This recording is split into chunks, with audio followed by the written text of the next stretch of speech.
Got it. Thank you. Hare Krishna. Hare Krishna. Oh. Om Namo Bhagavate Vasudevaya.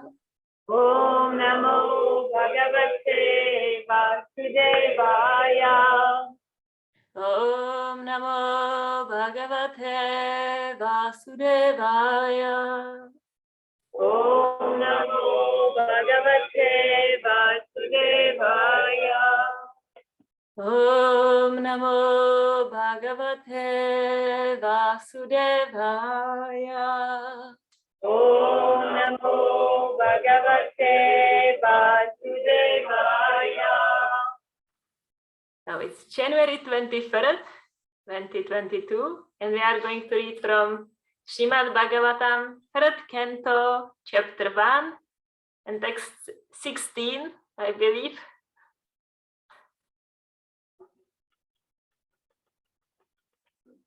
That sounds correct. 3:1:16.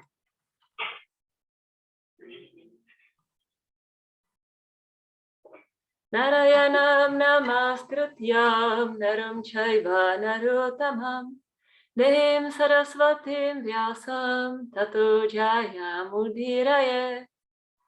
Before reciting the Srimad Bhagavatam, which is the very means of conquest, one should offer respectful obeisances unto personality of Godhead Narayan, unto Nara Narayan Rishi, the supremmost human being, unto Mother Saraswati, the goddess of learning, and unto Shra Vyasadev, the author. Nastaprayeshu abhadreshu nityam bhagavata sevaya bhagavati uttama shloke bhaktir bhavati naishtiki.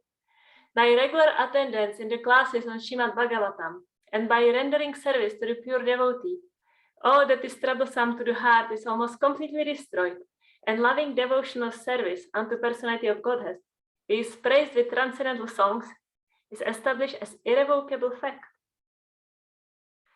So, Canto 3, Chapter 1, Text 16. Svayam danurvari nidhaya mayam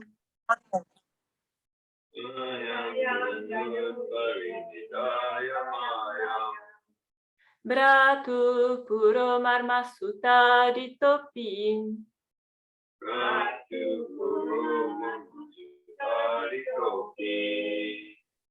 Sa itham atyubana karna baner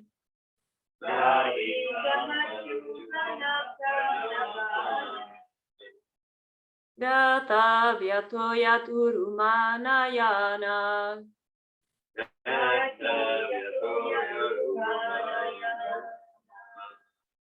Svayam danurdari nidhaya mayam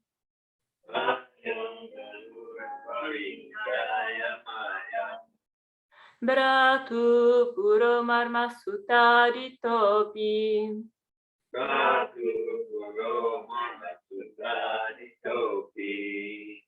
Sa itam atyubana karna baner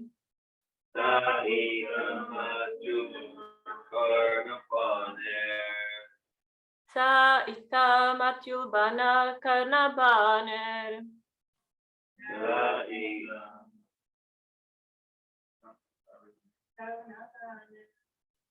Gata vyato yaturumana yana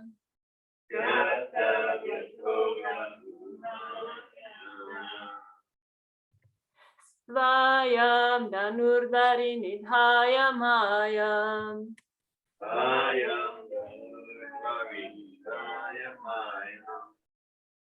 Bratu puro marma sutaditopi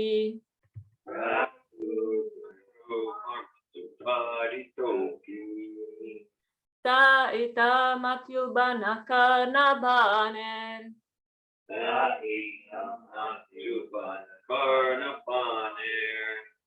Gata vyato yaturumana yana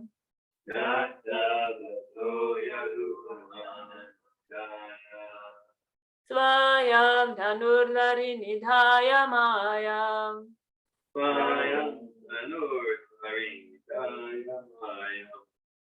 Bratu puro marma sutaritopi. Ratu Puro Mansutaritopi. Sa itamatyubanakarnavaner. Nahi Matyubankarnapane. Datha vyatoya turumanayana. Tathavyato Yarumanaya.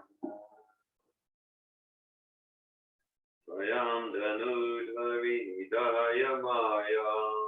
Swayam Dhanudhavidaya Maya. Ratu Puro Marma Sutaritopi. Ratu Puro Marma Sutaritopi. Sahitam Atyubanakarnapaner. Sahitam Atyubanakarnapaner. Tathavyato Yadumanakana. Tathavyato Yadumanakana. Swayam Dhanudvavidaya Maya. Swayam Dhanudvavidaya Maya. Atu Mama Sutaritopi. Ratu Kuruma Sutaritopi. Sahitamatubanakarnavane. Sahitamatubanakarnavane. Athavyato yadumanayana. Tathavyato Yadumanayana. Yam Dhanurvarinitaya Maya. Swayam Dhanurvarinitaya Maya. Saritopi. Ratu Purma Saritopi. Isamatyulvanakarnavane. Saritamathyulvanakarnavane. Manayana. Gatavato Yadumanayana. Swayam Dhanurvavidaya Maya. Swayam Dhanurvarinitaya Maya. Ratu Purumarma Sutaritopi. Ratu Purma Sutaritopi. Saitam Atyubanakarnavane. Sahitamatubanakarnavane. Athavyato yadumanayana. Gatavato Yadumanayana.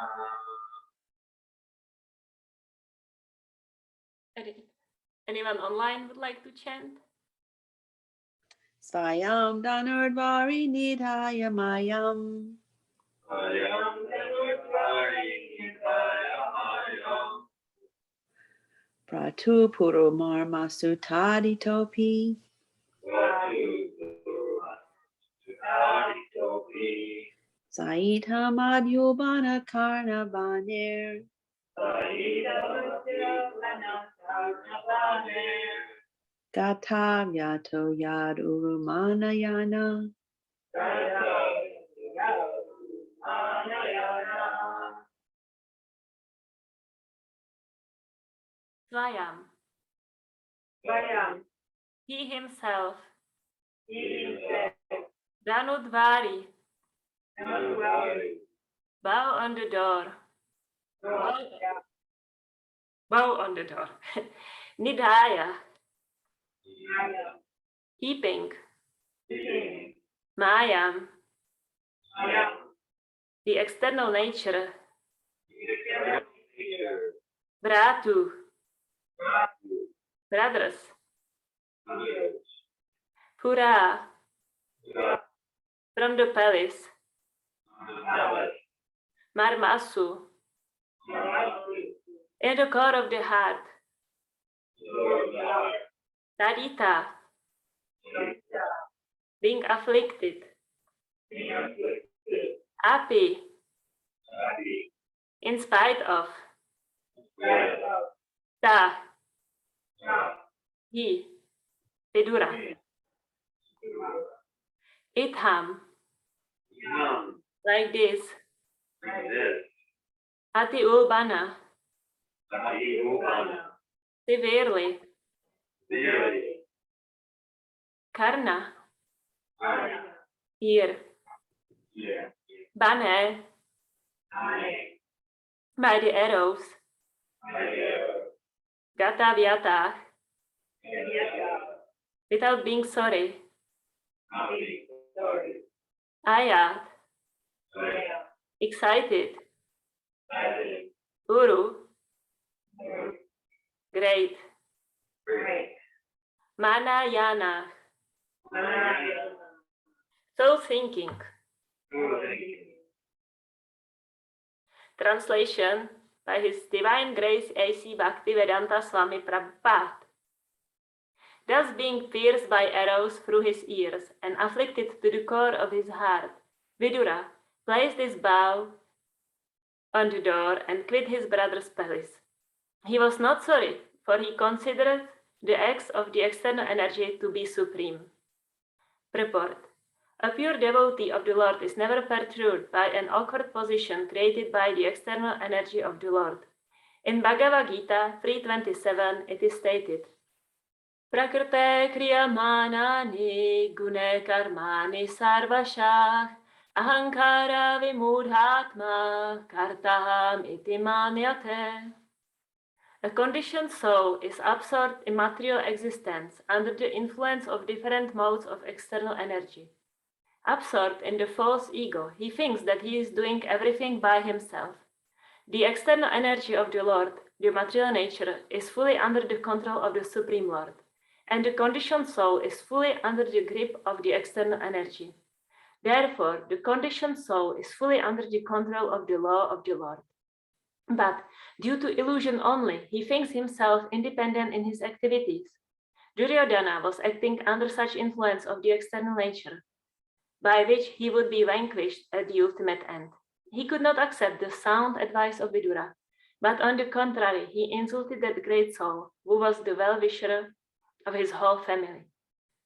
Vidura could understand this because he was a pure devotee of the Lord.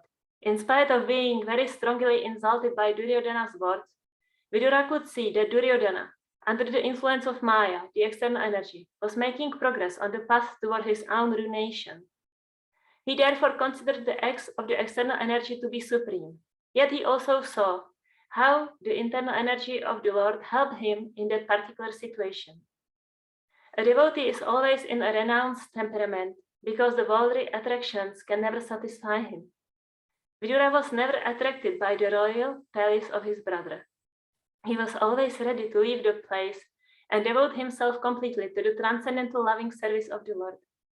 Now he got the opportunity by the grace of Duryodhana, and instead of being sorry at the strong words of insult, he thanked him from within, because it gave him the chance to live alone in a holy place and fully engage in the devotional service of the Lord.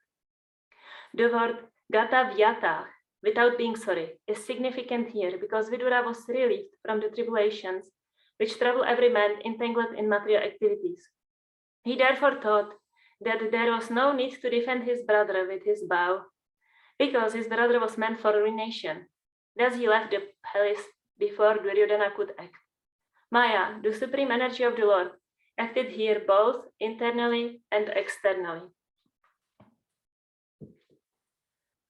Omagyanatimirandhasya gyananjana shalakaya chaksurunmilitam yena tasmai Shri Gurave Namaha Shri Chaitanya Manobishtam Stapitam Yena Bhutale Svayam Rupakaramahayam Dadati Svapadantikam Vandeham Shri Guru Shri Yudaparakamalam Shri Gurum Vaishnavamscha Shri Rupam Sagrajatam Sahagana Ragunatam Vitam Tam Sajivam Sadvaitam Savadhutam Harijana Sahitam Krishna Chaitanya Devam Shri Radha Krishna Padam Sahagana Lalita Shri Vishakham Vitamscha Hey Krishna Karuna Sindhu Dinabandho Jagatpate Gopesha Gopika Kanta Radha Kanta Namostute Tapta Kanchana Gourange Radha Vrindavaneshwari Vrishabhanushute Devi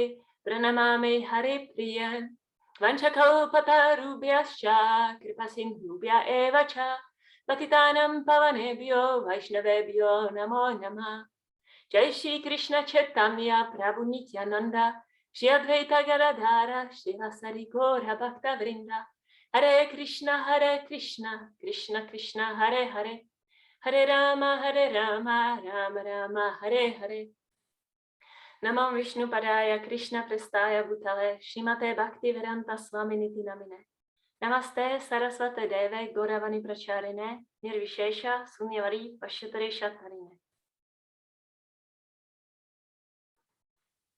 So,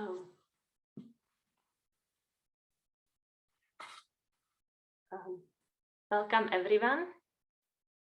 I don't know much to say, so I'm glad that the invocation took so long. And yeah, so it's I just came home like an hour ago from a series of seminars. So this verse relates a lot to me, that Dhritarashtra, he's the king of the world. And he's asking Vidura for feedback. He wants honest feedback from Vidura. So he calls for Vidura and asks his opinion about whether to give the kingdom back to Yudhishthira, who is righteously supposed to inherit the kingdom. So Dhritarashtra is not sure what to do and calls for Vidura and wants to hear his feedback. And then Vidura gives his feedback, and Dhritarashtra doesn't say, "Thank you for taking care enough about me to be honest, and I will carefully consider what you have said." Dhritarashtra doesn't say that. Dhritarashtra says, "I didn't want to hear this feedback. I wanted to hear a different feedback. And who even asked you? Who even asked you? I don't want to have you in my palace. You are out of here. You are out of here." So Dhritarashtra wasn't so much in the sattva spirit of receiving feedback, because he already knew what he wanted to hear from Vidura, and Vidura didn't sell him short. He didn't sell him short, and he did just say whatever you do, is fine. So Dhritarashtra is heavily insulting Vidura, and Vidura is a pure devotee, and he says, "Thank you for kicking me out from this place. Thank you for kicking me out from this palace, because really the association here is not so enlivening. It's not so enlivening, and I'm entangled in all these political affairs and discussions. And I really don't like to spend my time this way. And what a blessing that you are kicking me out from this palace. It's great. It's my great fortune that I don't have to associate with people like you anymore." So that's what's happening for Vidura. He's seeing this. Imagine he's living in the palace. So what more, and he's a brother of the king. So what more comfortable can be, from material point of view, what's more comfortable position than living in the palace and being on a high position, and everyone is serving him, 5 warm meals per day, and soft cushions and bedding and all these things. So Vidura is happy to get out of that place of comfort and unfavorable association, and he's getting ready for his pilgrimage. So that's how pure devotees see everything as a blessing. So Srila Prabhupada writes, both the internal energy and the external energy were in action in the situation, and this is the internal energy of the Lord, that Vidura is able to see everything as the blessing of the Lord. And instead of like being afraid and insulted and angry and wanting to fight back, he says, no, this is what Krishna wants from me. He wants for me to get free from this material entanglement. And Vidura is blissed out in that situation. And so that's the mood of the pure devotee, that anything that comes in their way, like any insult, smaller or bigger or whatever, it's like taking as a blessing. And I wasn't reading during the seminars, but I'm reading a book about the Christian priest, and he's American, and somehow or other he ends in a Siberian working camp in Russia, in Siberia. I cannot pronounce it. Siberia, Russian working camp. So that's like one of the worst conditions that I can possibly imagine, if not the worst. Like he's working like 16 hours a day or more, and it's freezing cold and extreme pain, and he has like barely enough to eat to survive, and he's really not used to like physically working either from his previous life, and he's like working 15 hours. Well, for 15 years he's sent there, and he is describing his process, and he has like up and downs. He has a lot of up and downs, but he's like so much putting effort in seeing this as a blessing from the Lord. And he's so grateful for the opportunity to preach to the prisoners. He sees like his fellow prisoners, like this like most fallen and most unfortunate people, that they end up in the position that they ended up. And of course, there is like a lot of political prisoners, but also like murderers and like robbers, like all sorts of people are there. And he feels so much compassion upon them, and feels grateful that he can be there for them. He can be there for them. And like for him to like do the Christian mass, he like sometimes he waits all day till the evening before his first meal. Like everyone is there starving to death. People are dying from starvation. And he's like skipping his meals in order to do like, I would say Mangal Arti, but in Christianity, that's not Mangal Arti, but he's waiting all day until he's able to do that. And he's like distributing Christian version of Prashadam to his fellow prisoners. And he's like doing like the work that's like imposed upon him. He's like doing his very best. Every moment he's trying to do the best work that he possibly can. And he says like the other prisoners, they try to like kind of like get along as much as they can and make the work as like worse as possible. But okay, well, and so he is, sorry, I lost the thread a little.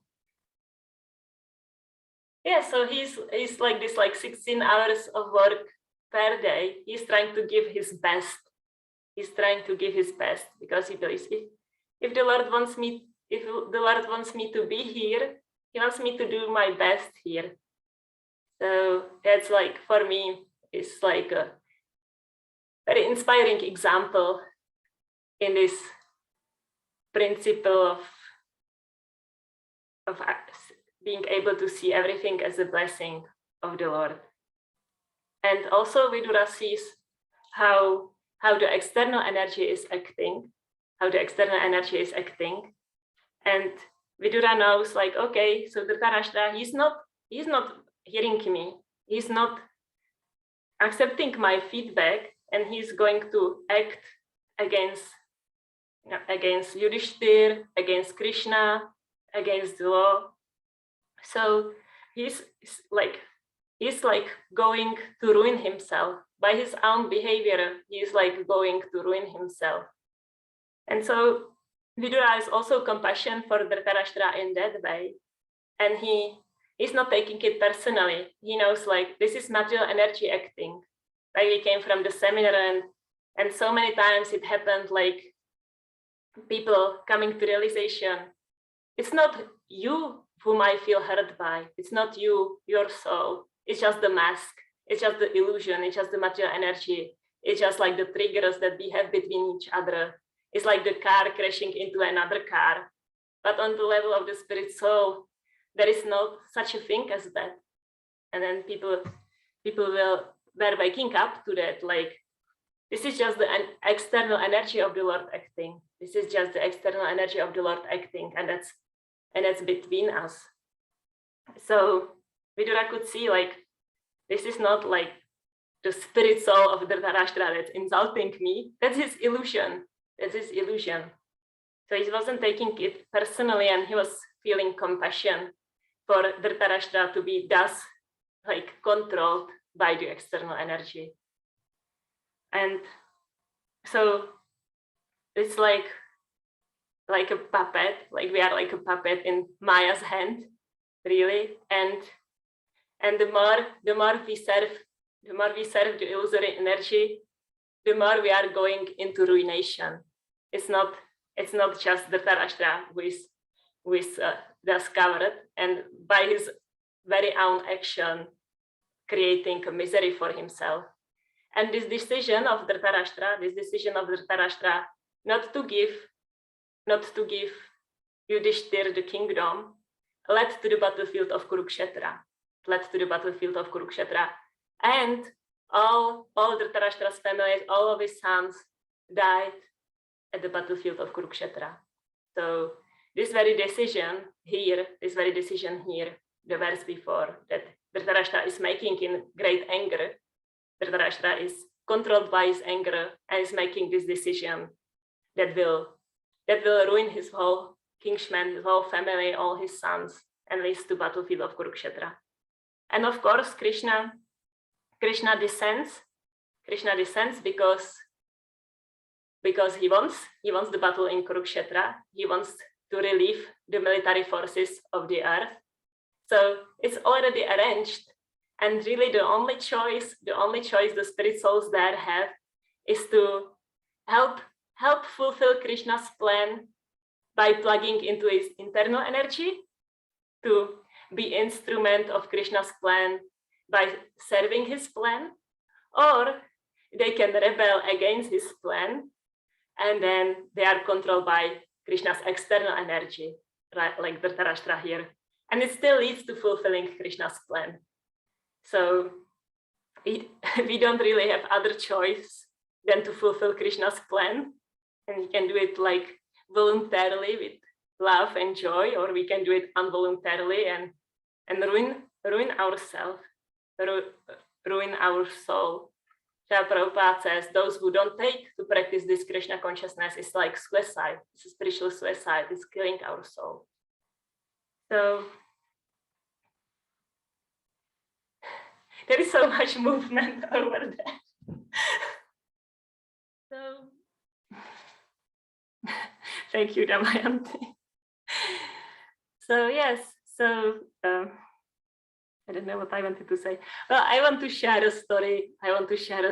From our seminar, and it's a story of one woman, and she was so resistant that like this is all like a sectarian Krishna cult, and like where did she got herself into? And she was saying that, and she was like holding Bhagavad Gita to her heart.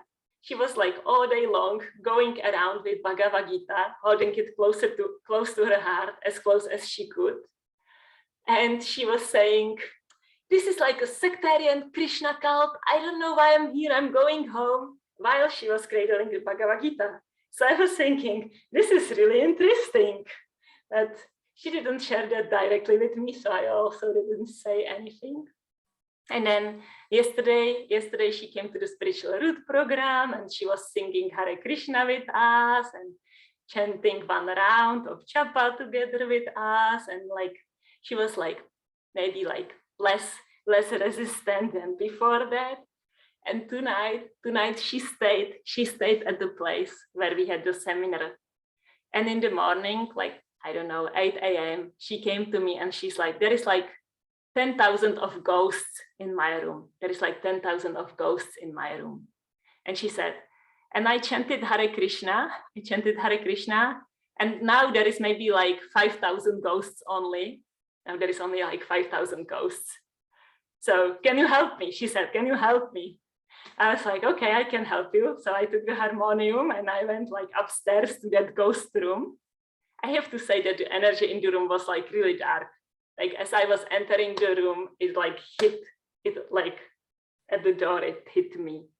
And I wanted to give some instructions to the people who were there first, but I couldn't. But the energy was so dark and so intense that I just like started to chant really loud, and everyone joined, including this girl who was so resistant. And then I was like looking in the songbooks for Nrsimhadev prayers, and I distributed it. And then as soon as we had it, we started to chant intensively Nrsimhadev prayers. And then after that, the energy was completely clear.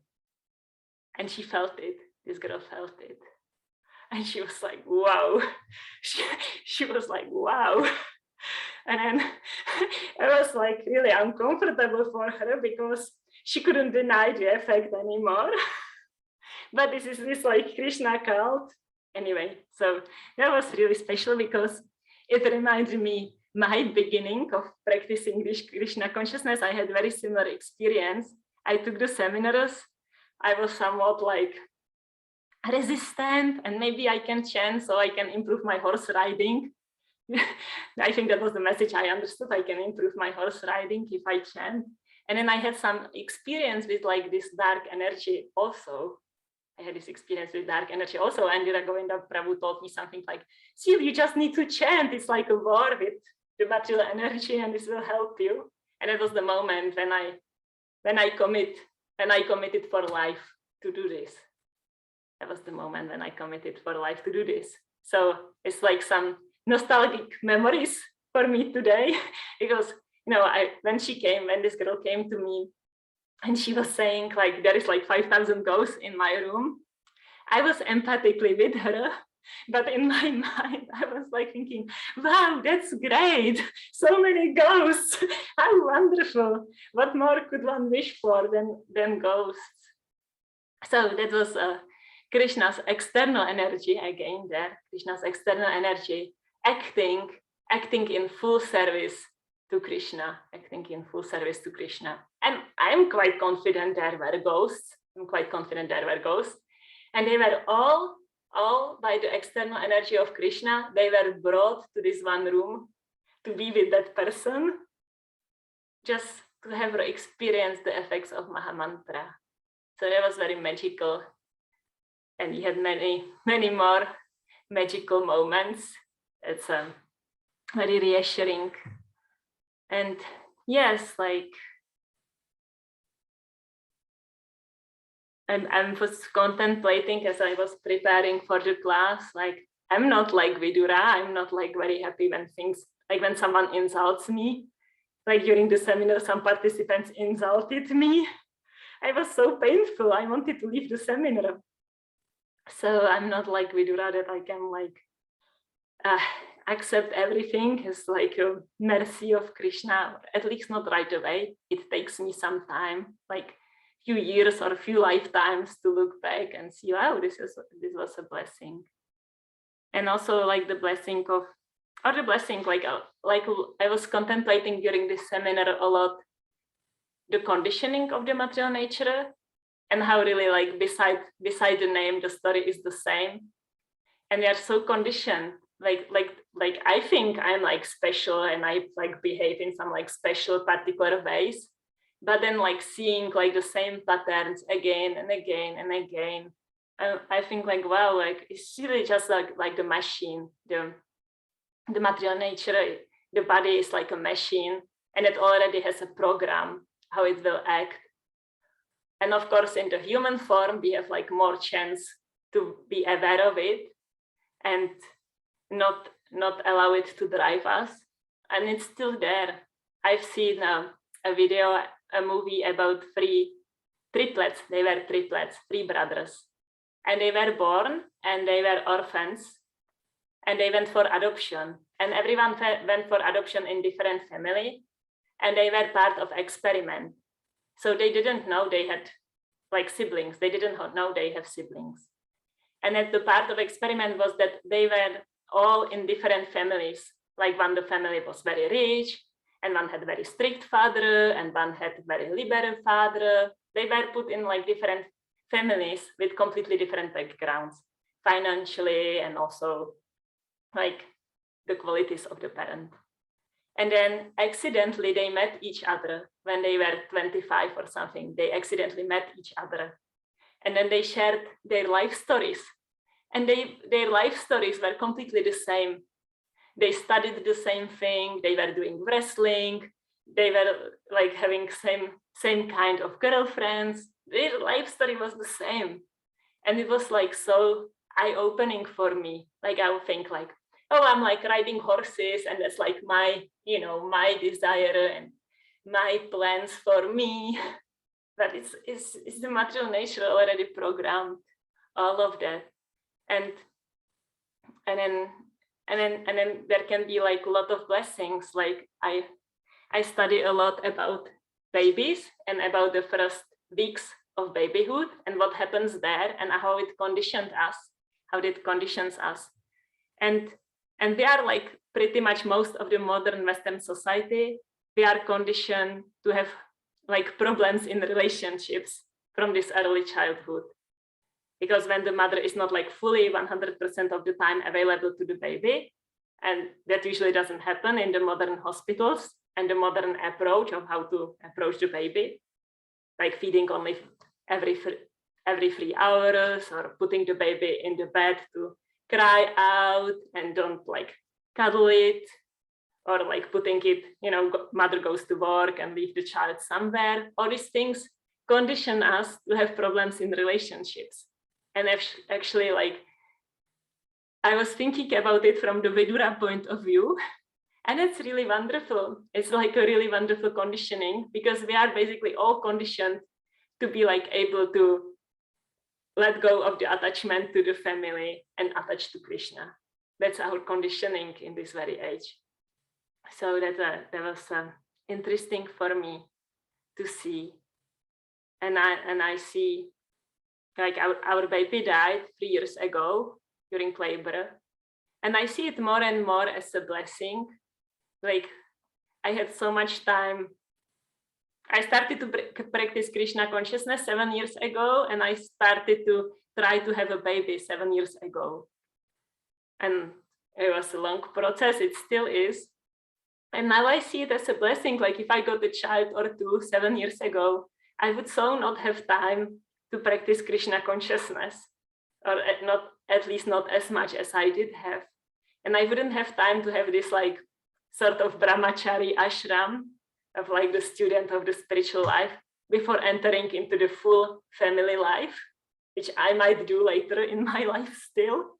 But yeah, so I've like more and more like Vidura is like right at this part of Srimad Bhagavatam, Vidura is losing his family life and he feels blessed.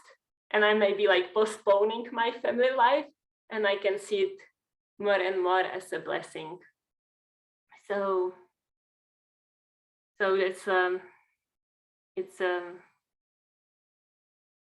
like love, like we are all looking for love in the family life and in having children and in having a spouse or having friends. Everyone is looking for love. Everyone is looking for love. And recently I'm on a book distribution, I met a person, and she was working with orphans. She was like the person who takes care for the orphans in the orphan place. And she said, these children need so much love that no one can give them. No one can give them that much love that they need, because they lost their parents. Or not only lost their parents, but their parents told them, I don't want you, and left them in the orphan place. Like imagine the trauma that like comes with this like intrinsic message, like we are not good enough even to stay with me. And so she said, they need so much love that no one here can give it to them. And that's us. like we are orphans, like we are Krishna's children, and we, not that Krishna abandoned us, but we abandoned ourselves. And this lady told me, but there is one person who can give it to them, and that's the Lord. The Lord can give them as much love as they need.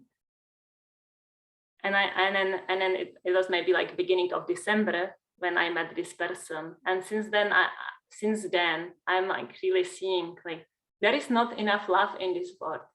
There's just not. Like we all need to be loved 24 hours a day. We all need to be loved 24 hours a day. And nobody can give that. Nobody can give that but the Lord. So that's the place. That's the place where we can get that love. And if we are not working on uncovering ourselves to receive it, because we are like, Lord is always showering his love upon us. But if we are not uncovering ourselves to be able to receive it, if we are like wearing umbrella to like protect us from the love that's falling on us, then we feel empty and frustrated, and the time that we like waste by trying to keep the umbrella, that's the most wasted time. And yesterday after the seminars and then after the root program, I went to chant japa because I still had like 15 rounds at 5 p.m. and then for a moment I could feel like Srila Prabhupada's presence with me. And I started to cry, like tears sprayed from my eyes. And then like 2 seconds later, I thought, I am so good. Look how far I got. And then the moment was gone. The moment was gone completely. I didn't come back. But I know this. I know it's there. You know, it's there somewhere. I know it's there somewhere. And Srila Prabhupada is like bringing Krishna's love for us. Srila Prabhupada is bringing Krishna's love for us. So it's easy to approach. It's nearer and easier to approach. So that was my experience. And I didn't finish my rounds yesterday. I went to lay down at 9 p.m. and I still had 6 rounds and I was chanting them in the bed. And then all of a sudden it was 4 a.m. and I was holding, I had spasm in my hand and I was holding some bead somewhere. Anyway, so I'm not at all qualified today to give class because I didn't even chant my rounds yesterday, but not yet today. So so you need to like take in consideration what message you are receiving from me. And I will read the verse again. Vayam danurdari nidhaya mayam bratu kuromarma sutari topin sa itamatyubana karnabaner gata vyatoya turumana yana. Thus being pierced by arrows through his ears and afflicted to the core of his heart, Vidura placed his bow on the door and quit his brother's palace.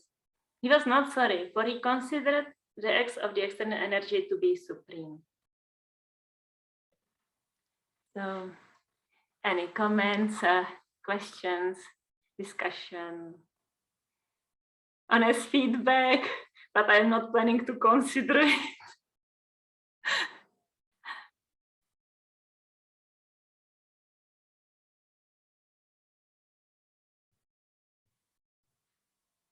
Hare Krishna, Hladini. Can you hear me? Hare Krishna, dear Eze. Krishna.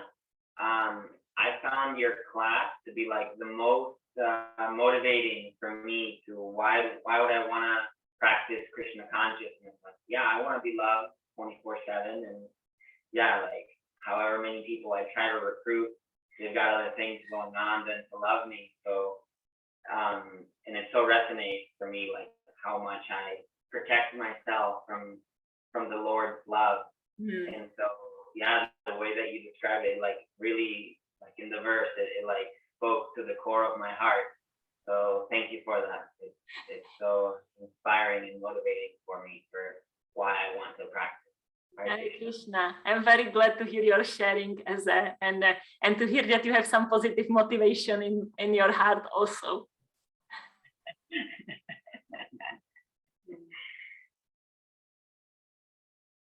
Hi Krishna, dear Hladini Shakti. So we thank you for class. Thank you for sharing your heart and be candid with it.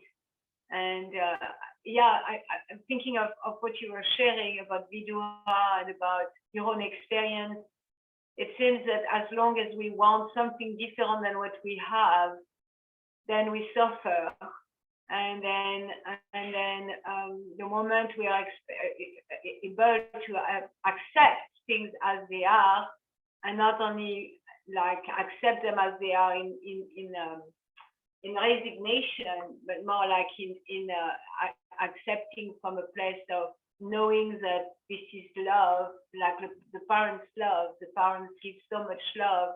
The children sometimes they want something different. I want a toy. I want a candy now, and then even so, the parents may give like really very very tasty food or things that are good for them. The children they fight. They want something else that in general is not good for them. So like I appreciated your point, like to come to a place of seeing reality as a gift of the Lord and not simply accepting resignation, but accepting it from a place like, wow, if I really look at it, if I'm really honest, this is a blessing. This is a great blessing.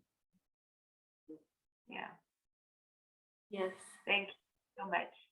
Hare Krishna. Thank you for sharing that, Mother Malini. Yeah, I can definitely see myself in a relationship with Krishna as a 2-year-old.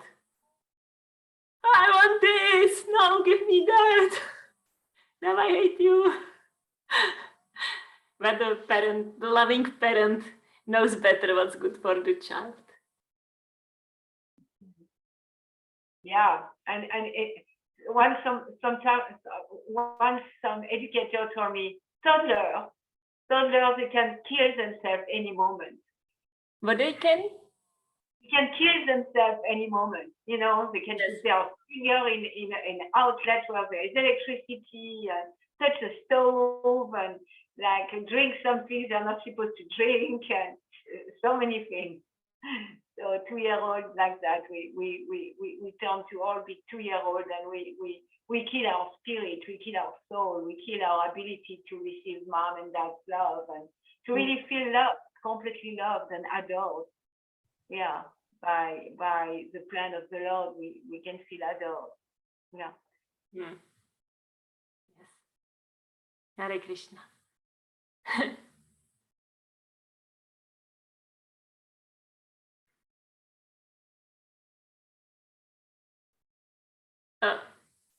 So I will share with you our new expansion on a map analogy. So let's say London is Krishna consciousness or Vaikuntha. Let's say London is Krishna consciousness or Vaikuntha. So I can choose what way I will go there. Like I can go by bus, I can go by train, I can go by airplane, I can walk. But I'm not a sectarian person. I'm open-minded, so I will not choose anything. Thank you. And then Krishna consciousness is given to us by Srila Prabhupada. That's the racket to London. In one moment there. But we can walk also. Still better than to stay at one place and not choose anything.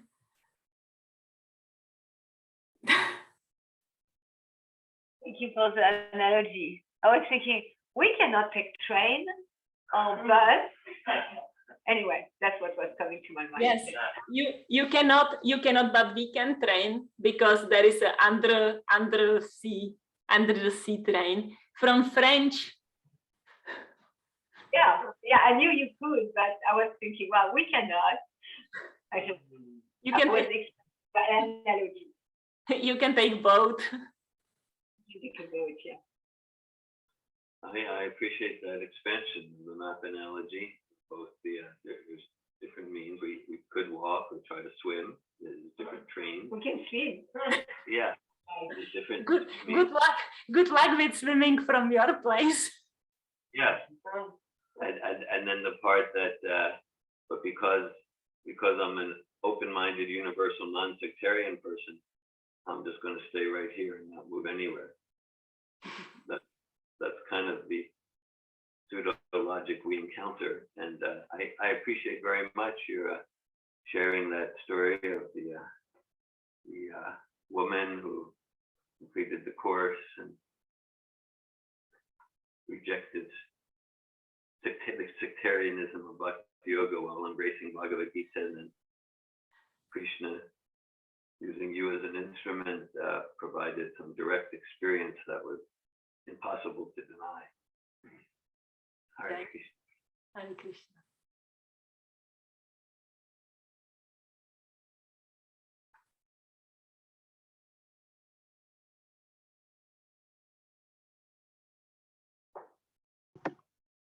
Hi, Hare Krishna.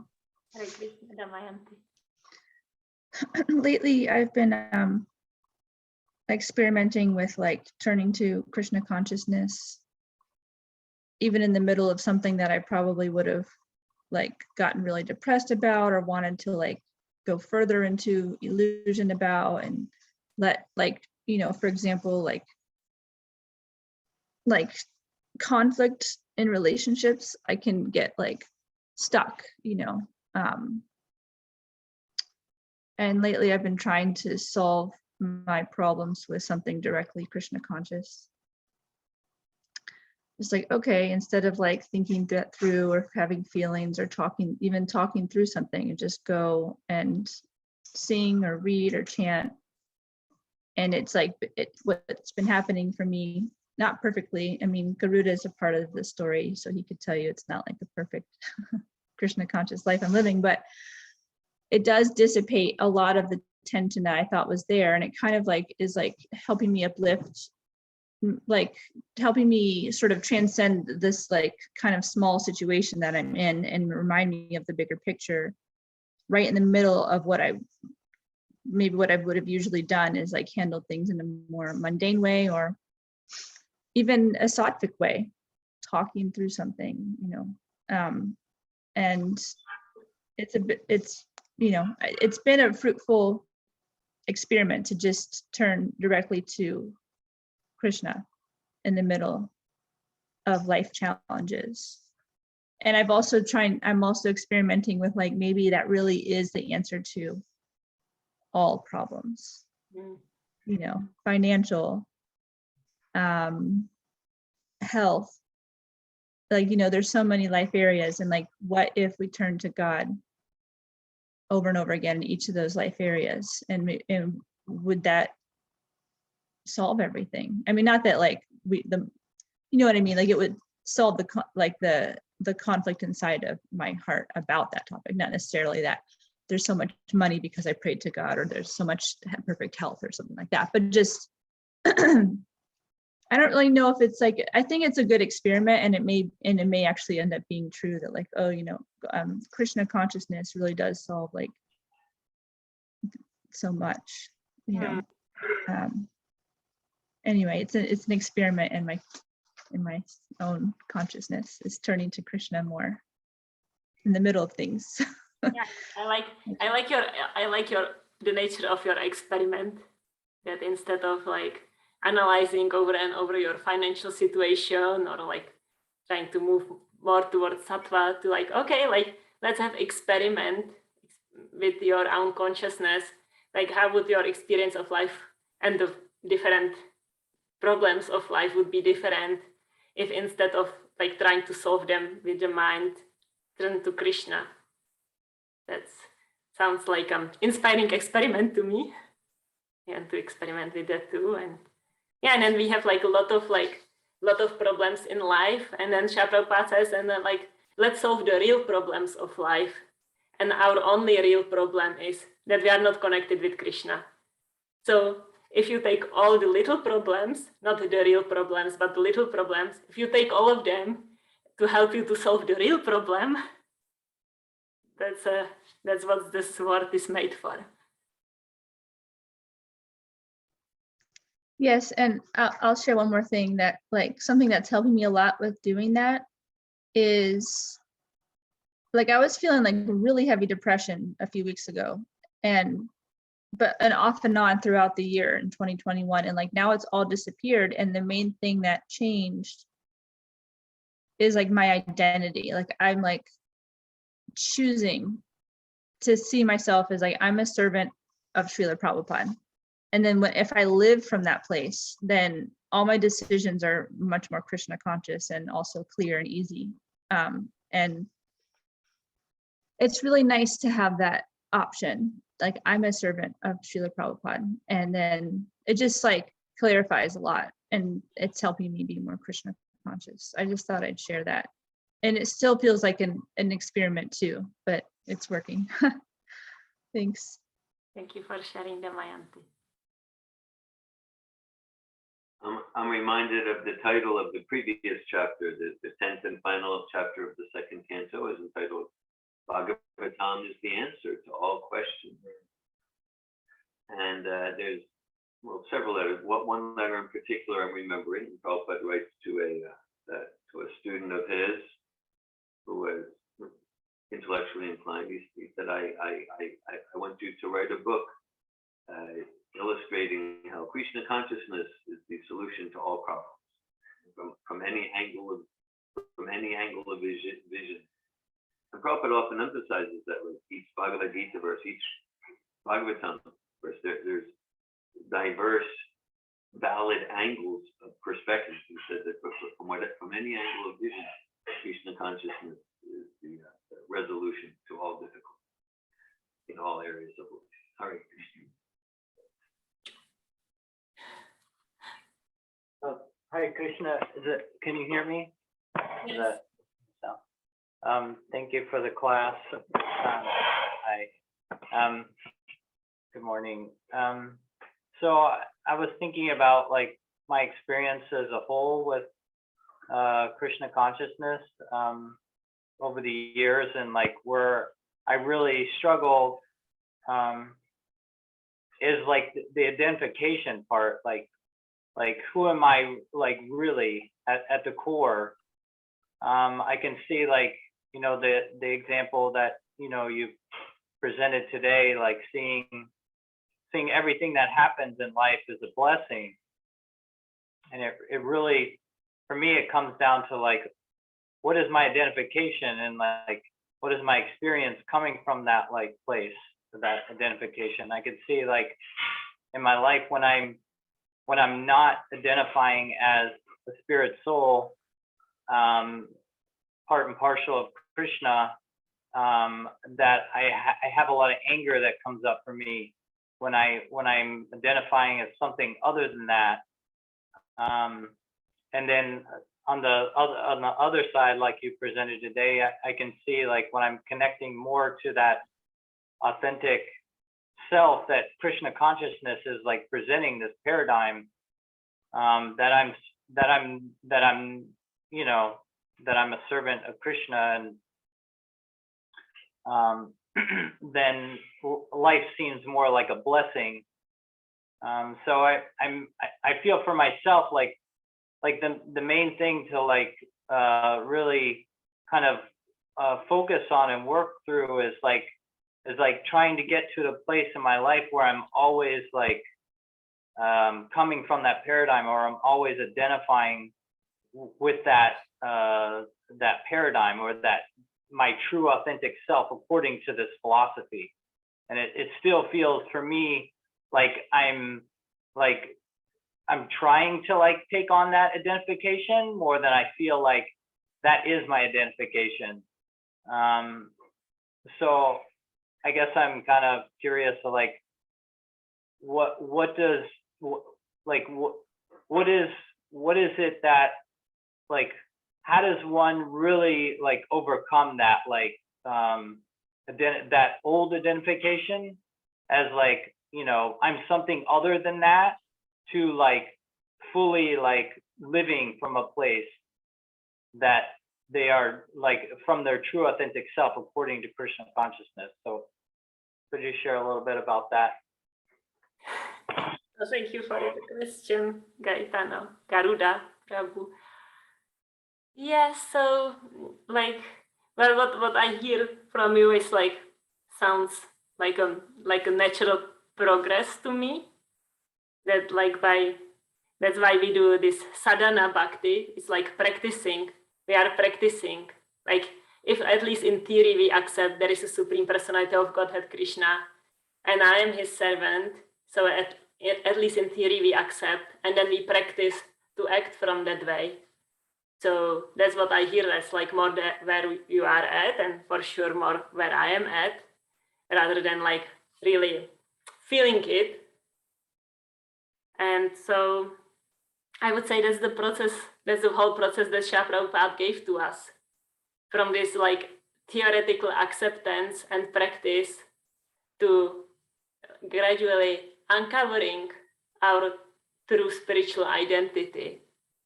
And that's like loving service to Krishna. So that's my simple, quick response to your question. That like Srila Prabhupada's program, that's what is getting us from this practicing this attitude towards actually having this attitude. Krishna, thank you for your response. I'm hearing that you're directly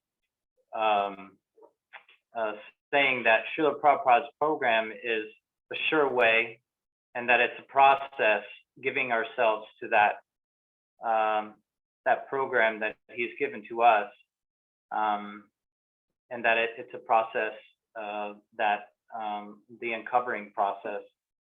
I'm wondering if there's like more like effective or efficient ways to like take on that process that could get one there like quicker.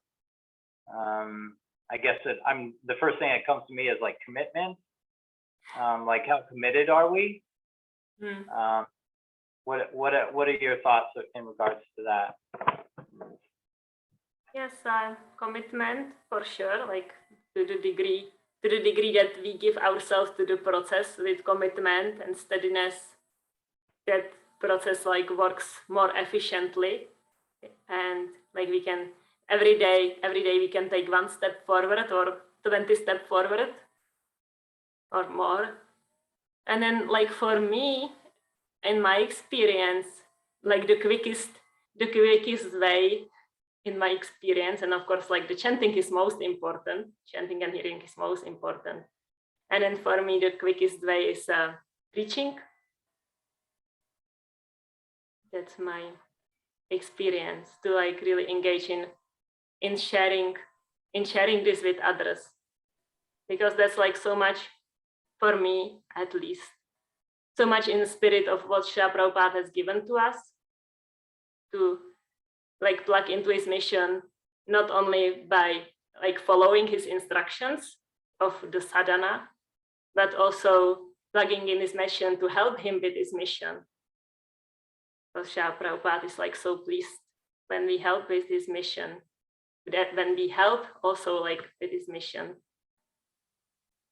So yeah, that's like the bhakti, I don't know much about bhakti, but I know that Jira Govinda Prabhu often say like, what's Gopi Bhava? What's Gopi Bhava? Gopi Bhava is when Srila Prabhupada is getting on Chaladuta and like taking the austerity to come to America, New York, cold, snow, having no association, and preaching, because he has so much compassion for the fallen conditioned souls.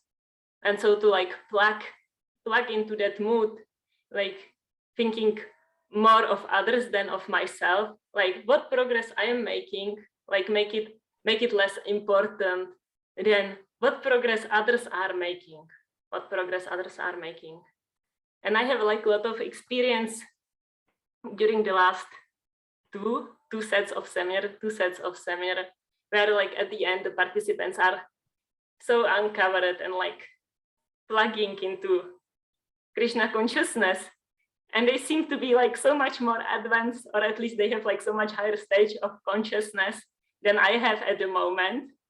And I really feel like being like completely down and kind of like holding space for them to go wherever are they going to like experience love for Krishna. And then like let it be the goal of life. Like Prahlad Maharaj is praying, like I want to stay. I'm not praying that. Prahlad Maharaj is praying that I want to stay here until all these conditioned souls go back home, back to Godhead. And it's like that's the mood of the pure devotees. And Srila Prabhupada, like part of the process that he has given to us is this like, and share it. Like take it yourself, read my books, but share them also. Because that's the mood. That's the mood of Radharani. That's the mood of Srila Prabhupada. That's the mood of pure devotees, having so much compassion for the fallen souls that they don't care about their progress, but they care about progress of others. And that's in my experience where I can experience myself the most in the service, like actually feeling it rather than practicing it.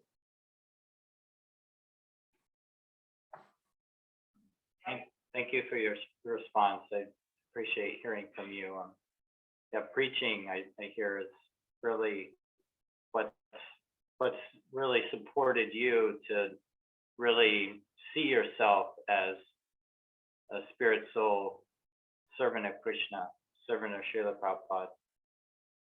Yes, Hare Krishna. Preaching is the essence, Srila Prabhupada says, and Mother Malini has a hand raised. Because that's his essence of Lord Chaitanya's movement. It's the essence of Lord Chaitanya movement. Preaching may take different forms, like some people go in street, going on, some people do seminars, some people may do art, and art, like that. There are so many ways, but the principle or the motivation behind whatever we do, if it is to support the emancipation of the conditioned soul, regardless what we do, then we are fully plugged into Lord Chaitanya's movement as Srila Prabhupada gave it to us. And Lord Chaitanya gave us only one order, Lord Chaitanya. He said, be a guru. A guru. Be a guru.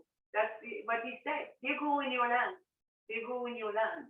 So this is the key, and what you express is at the core of the essence is like if we constantly rack our mind out, we are feeling the pain of those who don't have Krishna consciousness, feeling the pain of those who are like just suffering in vain, no outlet but pain and pain and pain, beaten by the material energy constantly and without having any opportunity to rise above it, making that pain motivate us to like, okay, I feel that pain, I'm going to focus there and give my life to that. And then life becomes easy and fulfilling, and devotional service naturally is a source of a lot of pleasure, regardless what it is.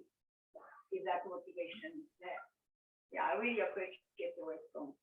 And it's for everyone. Hare Krishna. Hare Krishna. Hare Krishna. I appreciate the sharing response too. Thank you, commitment. Yeah, we're immersed in a particular vibration association, and then we realize that reality. And if we're immersed somewhere else, then the goal of life is to get a bigger car or whatever. That's the association. We've used some toddler analogies, so this might sound like a repeat from yesterday, but some toddler analogies. Just like at first intellectual, not the body, the spirit, soul. Yesterday we like analogies like, okay, let's say the toddler sees the sun as a circle, a yellow circle in the sky about 2 inches in diameter. That's it. But then at some point, I don't remember that time in my life, we learn, no, actually the sun is this huge stellar body. And so now, if we grow up, or even maybe by 8 years old. We're not even like it's, you know, it's not like we even need to, like, no, but when we're not seeing it's just a yellow circle. We're seeing that this 1.4 billion, 1.4 million times the volume of the earth. We're just seeing, we actually have realization because we're seeing through the eyes of knowledge. We immersed ourselves in that culture of knowledge. Similarly, I read knowledge from yesterday. So if a 2-year-old could see a car driving, it's magic thing. But we know that, like, even though we're not seeing the person inside, we have realization. There's a person in there with this steering wheel and the gas pedal. So even though we're not, so as we immerse ourselves in cultivating, even I remember it was maybe a week or two ago, Lakshmi Priya shared during the class, like, and I can relate to the sharing. Like, if we read stories in Bhagavatam, and it's like, whoa, this is so not reality, you know. But now I can say, after like about 40 years in Bhagavatam, like, yeah, this completely makes sense, rational. This is reality, and anything different from it, then that's that's not to be trusted so much. And that's my reality. I'm sure it'll be more my reality 10 years from now, but it's my reality. There 40 years ago. So so we immerse ourselves, following the process, reading Prabhupada's books, sharing, but then more and more it becomes all of the truths about who we are and who we're not become realized. Hare Krishna. Hare Krishna.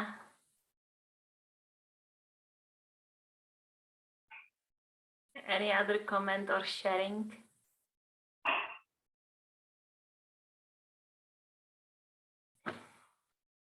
Srimad Bhagavatam ki jai. Shri Prabhupada ki jai. Hare Krishna. Hare Krishna. Thank you, Hladini Shakti Prabhu. All right, thank you. Hare Krishna.